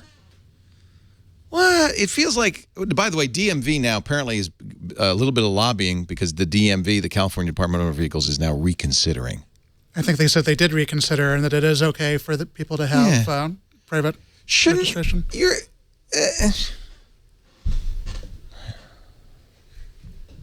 If you're a taxi driver, you have a commercial plate, right? Uber's argument is that there are Uber drivers who only do it for a few hours a week. And those guys shouldn't be required to have commercial plates. Well, and of course, members of the California Assembly threatened legislation over the nonsensical interpretation of the DMV if they didn't reconsider. So they did, and they've backed down. And so those Uber drivers get to drive. It feels to me like this is shenanigans, but okay. I guess if you only drove for a few hours. Nothing to say, huh? Do you still take an Uber, Christina? I do. I like Uber. All of this news and stuff, nah. I mean, you know, I'm going to be honest. It's like if it's more convenient than a taxi, and I can get it faster, then and I've had good experiences, then I'm going to continue to use it. Yeah. Lisa won't let me take an Uber, but that's okay because we don't have Uber here.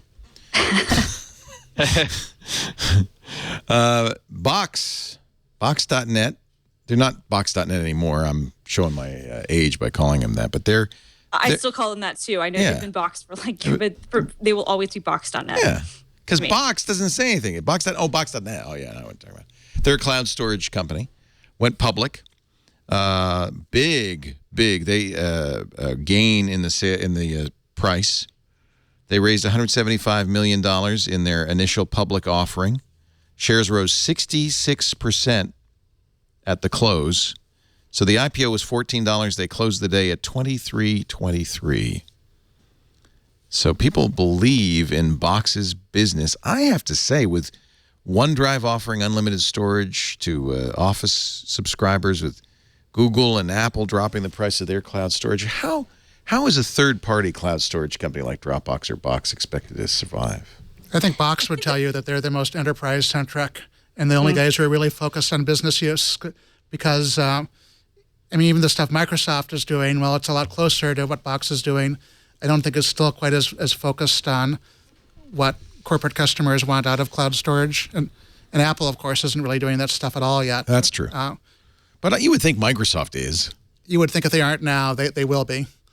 Yeah. They are. It's still sort of weirdly, complicated across a number of different products with Microsoft. You've got SharePoint, you've got SharePoint servers, you've got OneDrive. They don't really have, they have the Azure cloud thing. They don't really have one concentrated offering. So Box is at least in a position where they can go against the SAPs and some of the Oracles and some of the other big enterprise, storage companies and say, we can offer this really good document system that offers collaboration and that has these consumer-facing apps that your users will be able to deal with. But then we can also provide the security and the different, compliant tools too. And then they plug in with a bunch of other services. So, we use Box at Mashable for document sharing. We do. We used Dropbox for a long time. The problem was, in terms of different file permissions, if someone had access to a folder, and Dropbox, to their credit, has improved since then. But we had two problems. One, we kept running through our quota of, how much data transfer you were allowed to go through on the web interface.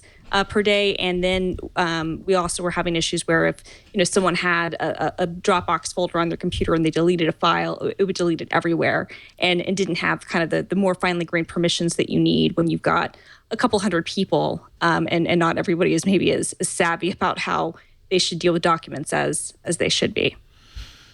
I have to say, Paul Thurrott on Windows Weekly told me that OneDrive for Business is terrible, and that you just stick with OneDrive, the consumer version of OneDrive, because I'm getting as much. So let's see what Box's pricing is. And again, this is an enterprise place, so it's not really competing directly against Dropbox, although there is a Dropbox for Business. There is. I mean, Dropbox they're is starting trying to to be become more Box. similar. Dropbox wants to be Box. But they started a little that's bit where all later. the money is. Exactly. So you can get 10 gigabytes with 250 megabyte file upload size. That's tiny, so that's not so useful. That's free. For $5 a month, you get a shared workspace for your team or project. So immediately they jump into a business version with 3 to 10 users, 100 gigs of storage for $60. That's aggressive. 2 gig file size. Then you get to the business plan, the most popular plan. $15 a month, 3 users, minimum 3 users. Why is there a minimum? Can't one person use it? Minimum 3 users. Unlimited storage, 5 gig file size. And then there's, enterprise versions. I'd hate to, this is why I don't buy tech stocks, because I don't know diddly. But I hate to make a bet on the future of this company. Aaron Levie, who's about 12 years old. He's a smart guy. Started it in his dorm room in 2005. Okay, so you think people are betting on Aaron? Is that it? I think that's part of it. He's a pretty compelling figure. Yeah. Yeah. I haven't used it. I used Dropbox for years. Will Dropbox do an IPO, or are they already public? No, they're own. No, they're not. No, they're not. They're not. I mean, they probably will. Box was sort of forced to. They were aggressively expanding, aggressively trying to, seek out more investments to get more sales out there. And there was they were going to go public last year, and then the market really wasn't happy with their S1 filings. I remember that. Yeah. So they took on additional funding, but one of the caveats of taking on that funding was that they had to go public within like a 6 or 7 month time period, or else they would owe this their investors a huge amount of money. So they were basically forced to go public when they did. But I mean, their offer price, what they came in at, was down substantially from what they were originally wanting to go at a year ago. So the fact that it popped is really good, but it was still down based on what. And I know Steve can speak to this, what the expectations were a year ago. With Dropbox, it's a little bit different. They've raised some more money and they have a little bit more runway. And I think that their investors, they don't really have the constraints that the Box had on them. So Dropbox will probably have to go public eventually, but for or be acquired. It would be a humongous acquisition. But I think they have a little bit more time to kind of get going. And in fairness, Box started in 2005, went through a number of pivots and went through a number of different things with the market before they really found their groove, I guess probably starting around 2009. And Dropbox really only started to gain steam in the consumer space, I guess around the time Box was already kind of ready to go in that enterprise direction, also around 2009. Yeah, and I think part of the reason why it popped so much was, especially if you watch CNBC at all, and the day before and the morning of, Jim Cramer was on there and he was screaming, "This is a buy. You need to give it 18." And he was so bullish on it. And I really do think the financial press was just salivating over this IPO for some reason. I don't know, maybe it was a slow news day or something. And so I think that really helped things for Box on day one. Are we going to see that again when trading starts Monday? Probably not. Yeah. It'll probably level off or fall down, but I think the buzz in the media kind of fueled that big pop on the first day. Even if Box is a great solution, it's such a competitive space. Everybody's doing something, including all the big guys. Right. I mean, that's the thing. At this point, I think the storage price has basically become commodity. And so what you really have to kind of differentiate yourself are your apps, your integrations, and then obviously what you can really sell for your medium and larger businesses are, your security and how much, your compliance, compatibility, and that sort of thing. Should I stop using Dropbox, start using Box? No, I mean, I think Dropbox has much better file system integration. I prefer Dropbox personally. I like how it syncs and all that. Exactly. Yeah. I think they have the best desktop integration and file system integration of anybody. Box works really well. I think the way I think about Box is it's kind of like, the more modern equivalent of a SharePoint solution. Right. In fact, a number of years ago, and this just goes to show how much startups change. Box actually sent me a T-shirt, I guess, in 2010 that had the SharePoint logo on it and a dodo on the back, and I still have that shirt. And then then last year, I think Aaron was on stage at Build, at Microsoft, and they were announcing some sort of partnership between the two, and I just had to laugh because they went from going so aggressively after Microsoft to partnering with them in a matter of years, obviously as the company's matured. But I think that really that's how I see Box, is that they're much more of a SharePoint system, whereas Dropbox, what makes it great and I think unique is just how perfectly it does integrate with the file system, whether you're on Linux or OS 10 or on Windows. Or roll your own. I think that's the other thing, is that a lot of I use file transporter, which Transporter is great. It's great, and it does everything, and there's no issue about being in the cloud. It's in my own personal cloud, and I have two. I have one here at the office, one at home, and it syncs so that I have it's kind of a backup solution. All right. Is it bad that I use Google Drive? No, Google Drive's great. I love Drive. I use it for at work. We use it, and I use it personally too. It's gotten so cheap. Love it. But it doesn't have that sync. I mean, there is. You can have there's like a delay. Well, there's a Google Drive folder, but it's not. I don't know. Dropbox is so. Yeah. I use, unfortunately, like all of them except Box. So I should probably. I never use Box. I have files strewn all over the cloud. I'm making a mess. Same. I need a cloud storage intervention. Yes.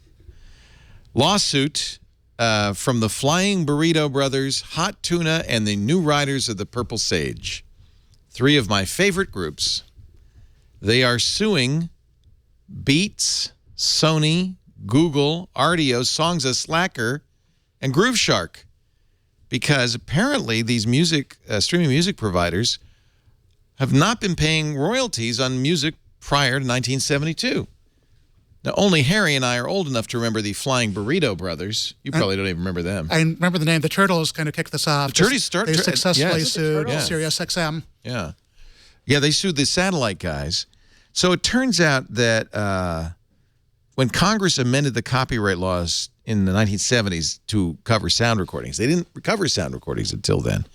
It protected only songs authored after February 15th, 1972. So it's the state's laws, which vary wildly, that have been used. For most operators assumed they were covered by compulsory fees collected through Sound Exchange, but that money was not flowing to owners of pre-72 music. So the Turtles filed a $100 million class action lawsuit against Sirius. And they won summary judgment last September. The RIAA also sued. They won. And now the others are being sued by Zenbu Magazine, which says Zenbu Magazine apparently owns the New Riders of the Purple Sage, Hot Tuna, and Flying Burrito Brothers sound recordings, the rights to thereof. So we'll watch with interest. I don't know if this means your streaming music will get more expensive. Much more likely, no more Turtles. No more Turtles and Flying Burrito Brothers. Now, I can do without the Flying Burrito Brothers, but I do like the Turtles. Me too. Yeah. I do too. Happy Together is a great song. Imagine me and you. I do. I think about you day and night. It's only right. Well, if they get taken off, you can just sing it. I'll sing it. I do. I sing it every day. Publish straight to Spotify, yeah. And New Riders of the Purple Sage actually still, I think, are still playing. They were just here. I don't know if it's the original NRPS, but they were playing here at our local theater not so long ago. If you could remember seeing a New Riders concert, you weren't really enjoying it. Or something. Elon Musk is really truly Tony Stark. Now, first he really is. He decides we're going to have a way of sending Californians from San Francisco to Los Angeles pneumatic tubes in 35 minutes. Now he says, I'm going to build a space internet. And the great thing is, he says, not for the Earth. We're going to build it for the Earth, but really it's an experiment to see if we could do this, because really we're going to need high-speed internet on Mars. And we just have to get ready. That's thinking big. God bless him. He's on The Simpsons tonight. Is he? What's he going to do? Hyperloop? Guest starring on I have no idea. There was some clip on Hulu. I shall watch. Yeah. Seriously, that's fantastic. Episode. He knows he's Tony Stark. He knows that. Oh, totally. He was in Iron Man. He had a cameo. Did he? Oh, I don't remember that. Yeah. Which one? Iron Man 2. Oh, Iron see, Man I didn't 2. see He that has one. A brief cameo. Yeah. I was trying to preserve the pure pleasure of Iron Man 1 without diluting it. He told Bloomberg Business Week that our focus is on creating a global communication system that would be larger than anything that has been talked about to date. 750 miles above Earth, hundreds of satellites. Let's low Earth orbit, much lower than the GPS satellites, which are at 22,000 miles. And he says, and this is a very Tony Starkish thing to say, at that height, in the vacuum, the speed of light is 40% faster than it is in fiber optics. So, is it making you laugh? So, there's that. He actually says the service will rival the speed of terrestrial fiber optic. And of course, it'll be global, which is awesome. And you know what? Only $10 billion. The weird thing is he's not the only guy doing this. There's a guy named Greg Weiler who's a buddy of his, who's also doing the same thing. He's got something called OneWeb, and he's going to launch a satellite network, fill the sky with hundreds of satellites, beaming down to low-cost solar-powered rooftop antennas in the third world and all over the world. Apparently, Elon used to crash at Weiler's guest house in Atherton. They've known each other for years. Must be something PayPal in the Mafia. water. They're all PayPal guys. Yeah, I think they were all a part of. I think they were all part of the PayPal Mafia. I'm not sure if that guy was, but certainly Elon was. All right, let's take a break. Well, it's good news for everybody. Fast internet. It is. I mean, thank God for Elon. He's so interesting. He's great. He is. We need like the uber nerd like him. We need a real life Tony Stark. So thank God for him. I'm going to look up Elon Musk on The Simpsons and see. Apparently, Elon Musk guest starring on The Simpsons was kind of trippy. While attending the University of Pennsylvania, Elon Musk was a busy dude. He pursued degrees in business and physics during the week, and on weekends threw ragers at a rented multi-bedroom house turned nightclub to earn extra money. As one does. Of course. Didn't you? Yeah. By the time Sunday night came around, Musk wanted to relax and did so with a ritual shared by millions. I had this lousy TV. It was always fuzzy and made it really challenging to watch anything. The only thing we would tune in for was The Simpsons every week. The Simpsons episode tonight is The Musk Who Fell to Earth. All right, I have to watch. That's a great name. That really is. Musk is traveling through space in a craft of his own design. He's taking the genius engineer version of a Sunday drive because he's struggling to come up with new ideas. Then by happenstance, he lands in the Simpsons' backyard, meets Homer, and Homer becomes an incredible inspiration to him. Okay, now we know. Now we know it's fiction. Not Bob's Burgers, but okay. And then he gets involved with Montgomery Burns. See if you can find some YouTube footage of this. I think it's on Hulu. Hulu? Yeah, there's a preview on Hulu, I think. Guaranteed takedown if we just play a little clip of that. You know, I'm always looking for the takedown. Actually, we're going to wrap it up. We're going to talk about YouTube, a pretty heavy hand with a YouTube musician named Zoe Keating. I don't know if you've read her blog post, but we'll talk about your thoughts in just a moment. But first, let's shave. Something we do every week at this time. I like to fire up the Harry's. Just got my Harry's box at home. I love Harry. Have you tried Harry's yet? Every day somebody tweets me, that best shave I've ever had is Harry's. No man I know likes to shave his face because you get cut, you scrape and stuff, and the blades are dull. But Harry's somehow brings this experience back to the wonderful thing that it could be. Harry's, first of all, Harry's started because razor blades are crazy. We were talking about printer ink, razor blades, same idea. Give away the razor, make it up on the blades. $4 for a Gillette Fusion. They're so valuable, those Fusions, they lock them up at the drugstore. It's crazy.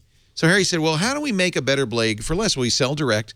But wait a minute, that's not all. We should be able to make the best, sharpest, high-performance blades anywhere.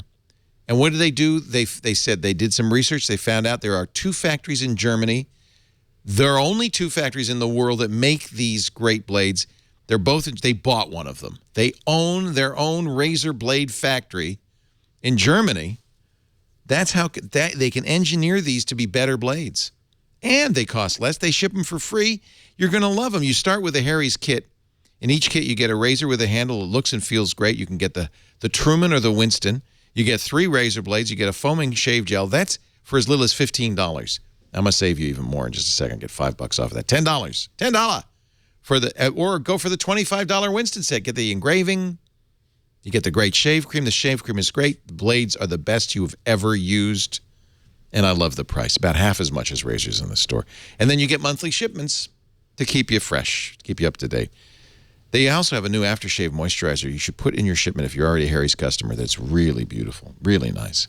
So here's the deal. Go to harrys.com, browse around. What were you showing in that front page there? They've got something new there. They always have some limited edition razors inspired by explorer and photographer Jimmy Chin. Wow. So those are colorful. Oh, the Jimmy Chin. Shave your chin with a Jimmy Chin shave set. Look at that. Very nice.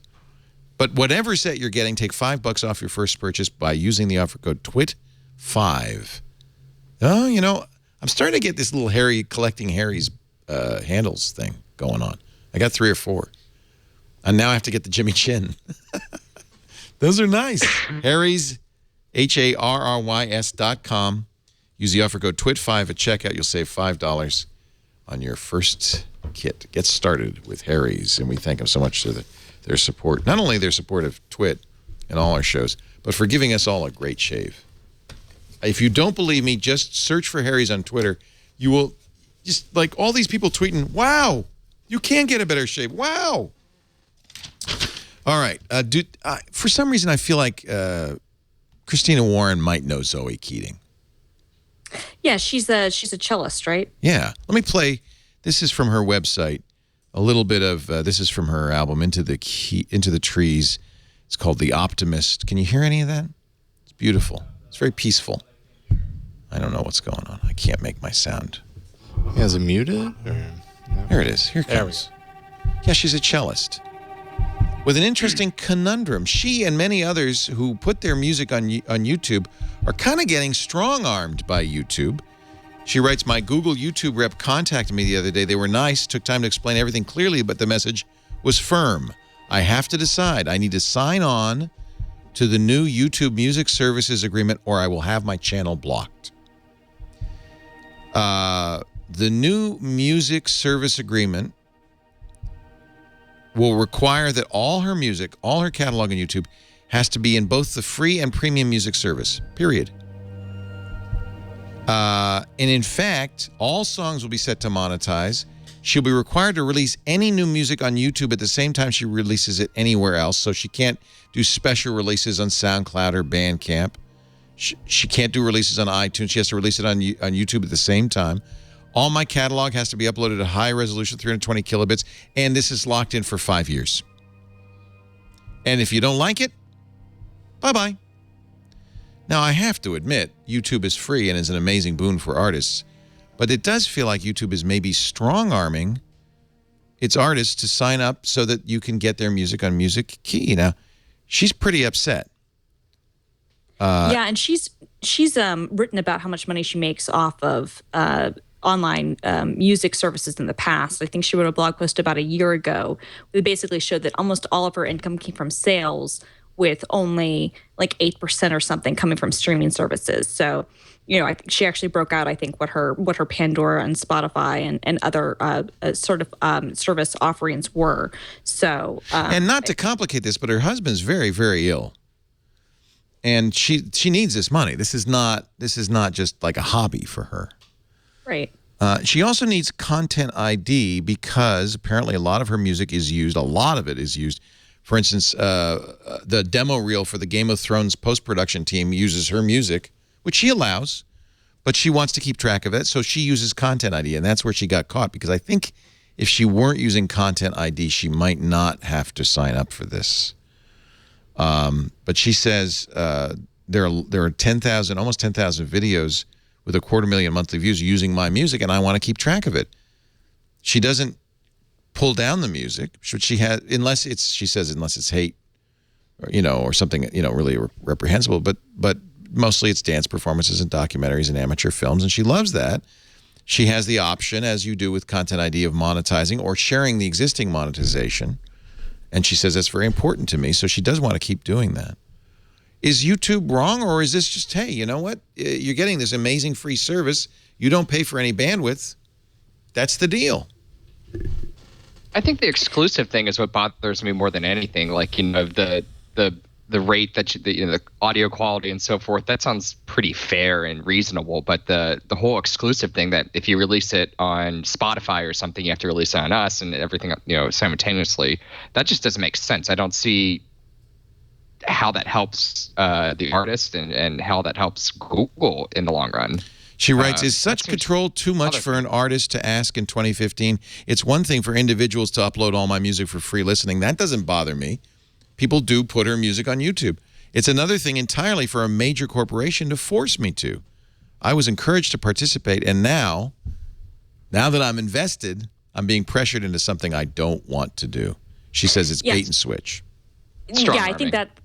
Yeah, I mean, I think that's really the problem here is that they've changed the rules of the game. They reached out and I mean, to be fair, this is what tends to happen with big companies. They reach out to people, and we've seen this with other companies in the past, and YouTube has done this in the past. But, they reach out, they really want to get people involved in the community. They reach out to artists, and now they've got this product. They've got this music key service that they're really wanting to get people to sign up for, and what they basically are trying to do is now say, okay, if you want to use this one part of our service, you have to sign up for the whole thing. And I think that's where the disconnect comes into place, which is that she can't continue with her agreement that she's had with them for years that they sought her out for. She's got to agree to everything to continue being on the service. And that seems a little bit unfair. Mario Aguilar, writing on Gizmodo, says a Google spokesman was frankly surprised Keating was so upset by the new term, given that they simply provide another avenue for artists to make money. The spokesman denied that Keating would be removed from YouTube or that her videos would be blocked, however. They did say if Keating was going to monetize, if she's going to monetize, then she needs to sign this agreement. You can keep your videos here and not monetize, not use Content ID. Or if you want to use Content ID and monetize, then you have to sign this agreement. I mean, the only reason I think it's something worth worrying about is because YouTube is sort of a monopoly when it comes to video-oriented services for musicians. It's not like they have a lot of competition there. They have lots of competition for music in general, but there's not something else that's similar to YouTube and almost as powerful. Well, there's Vimeo, there's SoundCloud. I mean, she doesn't upload video. She just uploads audio, so she could easily use, as she is already, SoundCloud and Bandcamp. She sells on iTunes. But other people are using her music in videos. And right. She not unreasonably would like to make some money off of that. Yeah. It's an interesting puzzle. I mean, it is a free service. You get a lot from YouTube for nothing. I'm sympathetic only because I feel like an artist should be able to control what goes on. But on the other hand, I'm also sympathetic with Google. This is a business. It's not, It's a business that relies on people uploading their stuff for free, though. Well, that's an interesting point. Yeah. Yeah. There is there's an inherent bait and switch in YouTube. Like, just put your stuff here and you could be rich. Right. I mean, it's like right. I mean, it's like they want you to be successful, but don't be too successful, because once you get to that point, then we're really gonna make sure that it's worth our while. Right. Right. And if of course, that Verizon is putting a super cookie on everybody who uses a Verizon smartphone or tablet that tracks you. It's an identifier that tracks you everywhere. They said that it didn't use this information, didn't sell it to third parties, and it didn't compromise your privacy. But an article on Extreme Tech by Joel Hruska says, not exactly true. Ad services are using this, and in fact, you can't delete it. He writes, the chief partner in crime is a company called Turn. Turn prominently advertises its capabilities as, quote, bringing sexy back to measurement, end quote. Kind of a Justin Timberlake kind of a slogan. At that event, marketers acknowledged at a Verizon event in April last year The goal is to have one unified cross-platform media by allowing campaigns to target consumers on whatever device they're using, whichever ad format. ProPublica says that when you visit Turn on the website, whenever you visit a website, Turn holds auctions selling the right to target you with ads within milliseconds of your arrival. Technology, what a concept. So you go to a website, and before the ads load, Turn has a little auction to say, who wants this ad for this guy? Sells it, and then that ad loads. They say they receive 2 million requests a minute for sales targets. And they said, you know, when somebody clears a cookie or deletes it, we don't consider that an indication that you don't want to be tracked. We know you really want this. They do offer an opt-out, but extensive testing by ProPublica confirms the option does not do anything. Turn says, oh, no, it works. It just looks like it doesn't. Just so you know. I feel like I use a Verizon smartphone, but maybe I'm not going to. Yeah, I do too. And I'm thinking, I'm so glad I give you $200 a month for yeah, you pay them. Thank you. Exactly. I'm like, if you're getting this from me, can I at least get a discount? If you're going to be doing this to me, can I at least get like $50 a month back? I mean, at least Google tracks my every move and gives me free stuff. What are you doing for me, Verizon? Yeah, it's really expensive, actually. It is. It's very expensive. Yeah, there's nothing free. $150 a month. Jeez. All right, we're out of time. This is fun. I love you guys. Thank you for being here. Christina Warren is at Mashable.com, where she's chugging surge every day to bring you the best coverage of technology anywhere. You also see her very frequently. I think every Friday now on every Friday, yes, Tech News Tonight. On Tech News Today. Yep. Today. Thank you. Really great to see you, Christina. Thank you. Good seeing you, Leo. Thanks for having me. Harry McCracken, he's the technologizer at Fast Company. Great to see you. Always a pleasure. Getting around these days. He's everywhere. You can follow him on the Twitter, at Harry McCracken. And, of course, Steve Kovach, love having you on. Please come back from businessinsider.com. Well, thanks for having me again. Follow her. Follow him on the Twitter. Steve, Kovach. We do Twit every Sunday afternoon, 3 p.m. Pacific, 6 p.m. Eastern Time, 2100 UTC.